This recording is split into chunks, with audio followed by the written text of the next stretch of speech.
the hard part of actually selling the deal to Congress starts now.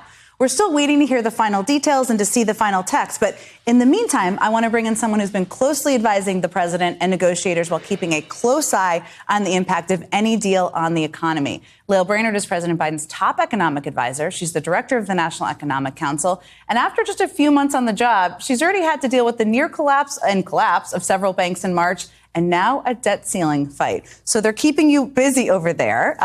Lael, thank you for joining me this morning. I wanted to start with some of the details that are out there. We are hearing the deal is a 2-year debt limit extension, some work requirements for SNAP up to a certain age with exceptions for homeless people and veterans, protection of a lot of the priorities the president had as it relates to Medicaid, fighting the climate crisis. But are those details accurate? Is there anything you would add to that came out of the deal that hasn't been out there yet? Well, it's nice to be here, Jen.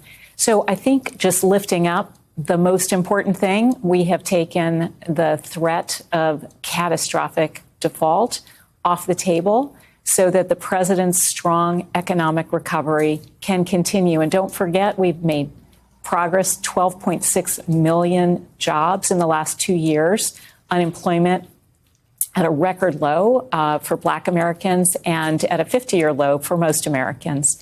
So in terms of the agreement in principle that the president reached, it was very important to the president that his historic achievements on infrastructure investment in semiconductors, in clean energy, in climate, all of those things protected, Social Security, Medicare, Medicaid, protected, protections for veterans secured, and essentially a 2-year budget agreement that starts at the strong levels that were secured at the end of last year.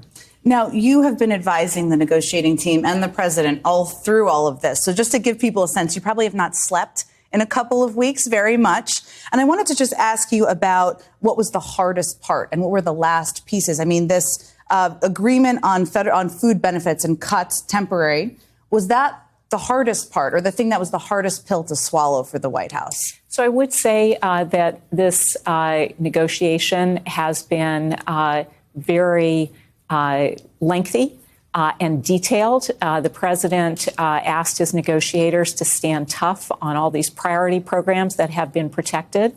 And yes, we did see that the issue of some of the most important programs for vulnerable Americans were on the table. As you know, the Speaker's bill would have put 21 million Americans at risk of losing Medicaid. Those cuts are off the table entirely.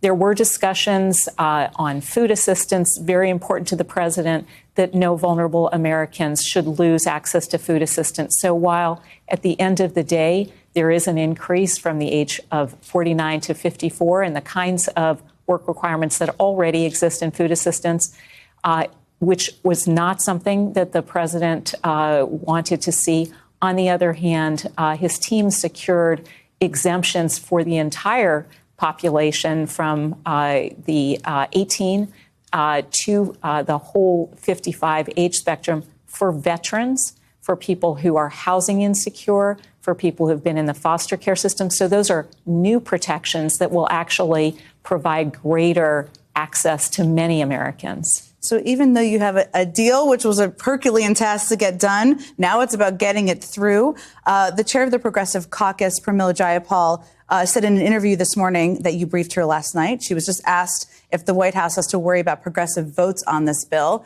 Let's listen to that, and then we'll talk about it on the other side. Democrats watching right now at the White House, your friend Hakeem Jeffries, others, do they still have to worry about the Progressive Caucus and whether or not your caucus will support? Yes, they do. Okay, Congresswoman Jayapal, thank you so much. Yes, they have to worry. Yeah. So are you confident that you are going to have the votes to get this bill through the House? Yeah, so as I have spoken to Democratic members, including Congresswoman Jayapal, of course, everyone is going to look carefully at the agreement. But again, I think the most important thing is that we protect the progress. This is a strong economy with good jobs for hardworking Americans, and protecting those jobs, that progress, protecting the important programs that people depend on, I think at the end of the day, those are going to be the considerations that really lead to a strong outcome for this. So one of the many parts of your very impressive background is that you were the vice chair of the Federal Reserve. I'm not going to ask you to speak for the Federal Reserve, but you do know a bit about markets. And there have been warnings that some credit agencies could downgrade the U.S., even if there is a deal. Is that something you're still concerned about and watching at this point? So by far the most important thing is the threat of default has been taken off the table. It's been taken off the table for 2 years. So that's very significant in terms of allowing the economy to continue to make progress and to ensure that we don't see the kinds of dramatic drops in the stock market that would have really taken a bite out of people's retirement savings.